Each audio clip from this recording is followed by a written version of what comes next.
Everyone, let's talk about what if you have an idea that you want to have a website, or if you have a website that you don't want to sell on yet because you're just setting it up or you're not ready to, or whatever the reason is, and you're only selling on Etsy specifically, or if you have a website where you don't want to sell internationally because of the taxes and that kind of thing, and you don't want to deal with that. Is it ever a good idea to set a website up and then send people to Etsy to shop?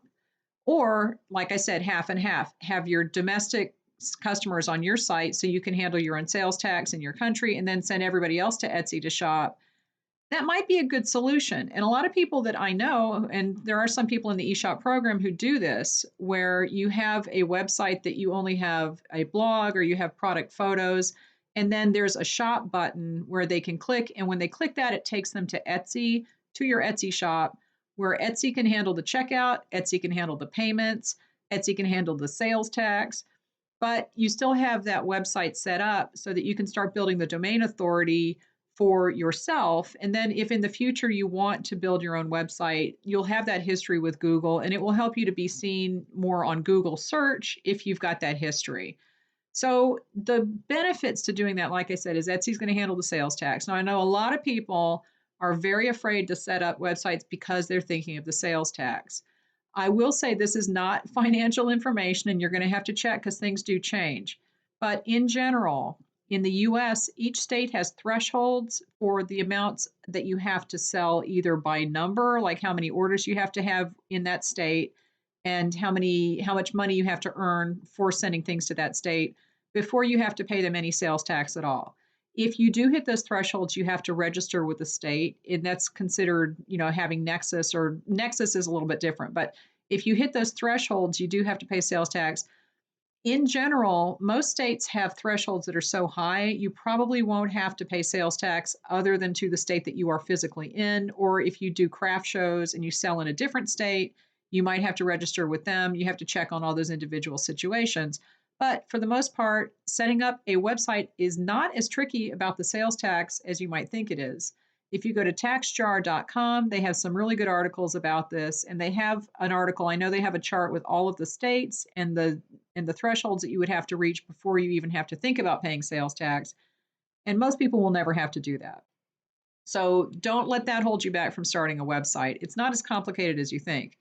As far as international, there are some countries that don't have thresholds, and there are some that do. So again, you're going to have to look at that. But there's a solution that some people in the eShop program have, and that's to sell domestically on their website. And then if it says international, no problem. Click here and go to Etsy. So they sell internationally on Etsy, but they only sell domestically on their website. So that's one less thing that you have to handle. Let Etsy handle the international sales tax and all that kind of stuff. That's actually a pretty good solution if you don't mind shipping internationally. Now, I don't ship internationally at all because I was having so many problems with international customers, not the shipments, with the customers on Etsy, because things take longer and my customers want their stuff really fast. And so I stopped shipping internationally on Etsy, and I only had limited international shipping on my website. And then the problems continued over to my website. So I don't ship internationally. I only ship to the US. And then the only international destination is Canada. That's my choice, but you can choose to ship internationally. And like I said, if you don't want to do it on your website, just send those customers to Etsy. I have an article about this on the Artisan Shopping Directory blog. I'll put the link in the description, or I'll put it in the first comment on the video so you can click and read this whole thing.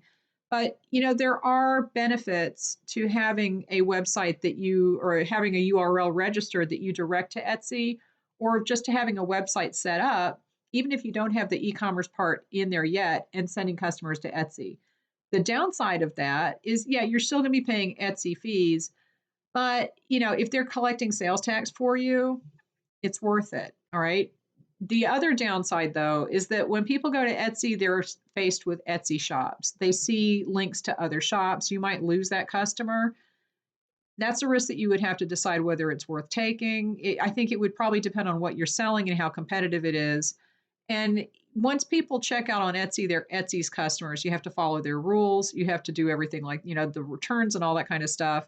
So you might, there's actually another good reason that I might add to the article is the Etsy purchase protection and the fact that they only cover up to $250, including the shipping. So if you sell something for $245 and it costs $10 to ship, then that puts it at $255, and purchase protection does not cover that. I would be probably ready to move everything off of Etsy that's going to be over that threshold and just sell it on my website so that I could handle those situations myself. Etsy will automatically refund things these days, and you're going to be out that money. So you might want to set up a website just for your more expensive things and then have the less expensive things on Etsy. That's totally fine too. And it really depends on your situation. How much money do you want to spend in fees? If it's worth it to you to pay that, if Etsy handles all the tax, that's fine.